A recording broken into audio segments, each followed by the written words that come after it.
Well, Kathy, this is currently a peaceful demonstration. I think the emergency is around the fact, how do you move hundreds of massive trucks if they don't want to be moved?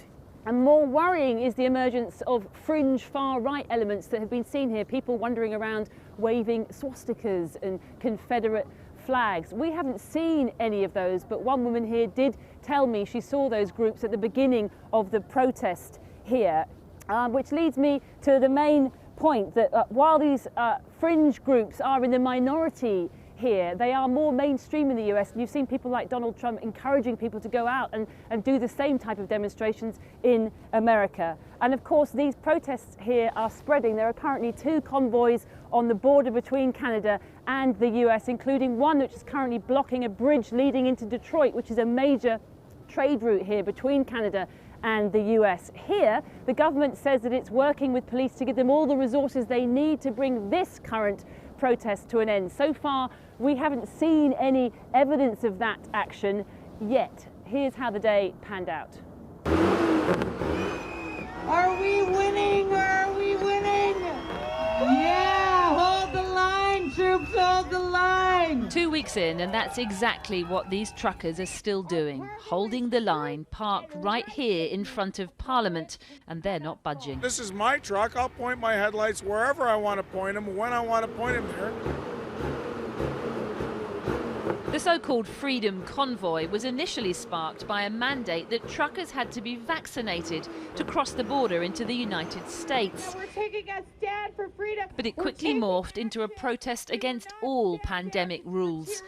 Mike Johnson drove 5 hours from Niagara Falls to be here because he says he's sick of being told what to do by his government. But for 2 years, I've been watching this nonsense, and it's divided families. I've had grown men at my door. Their families won't talk to them anymore because of the vaccine.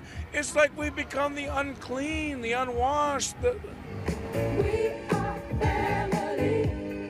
And so they've come here to rebel, to throw off the masks and the mandates.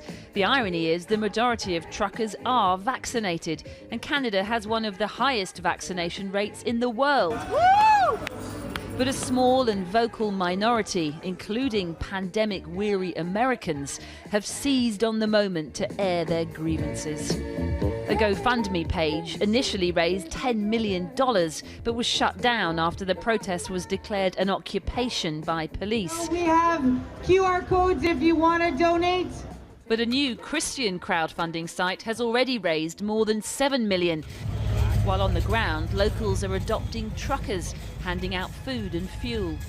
Elizabeth Drouin came from Montreal. The government keeps pushing and pushing. They say it's a choice, but it's not a choice if you say no and you lose your job and you cannot travel anymore, you can't circulate, you can't go to public places.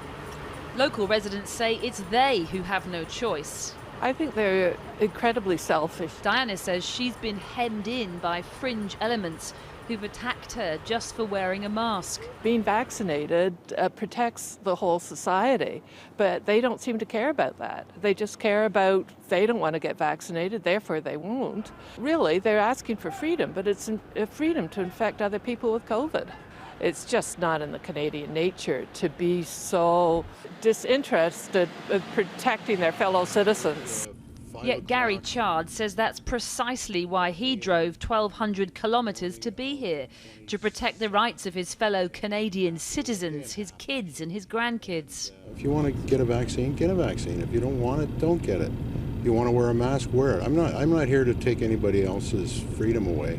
I'm just here to fight so that I don't have to give my freedoms up for what they think is good for me. Ultimately, the protesters say they want an end to all COVID mandates. Some even demand that Prime Minister Justin Trudeau resign. That won't happen, but with funds still flooding in and copycat convoys across the country, the truckers say they're here to stay. I'm not going anywhere. I'm here. I'm here until it's over, one way or another.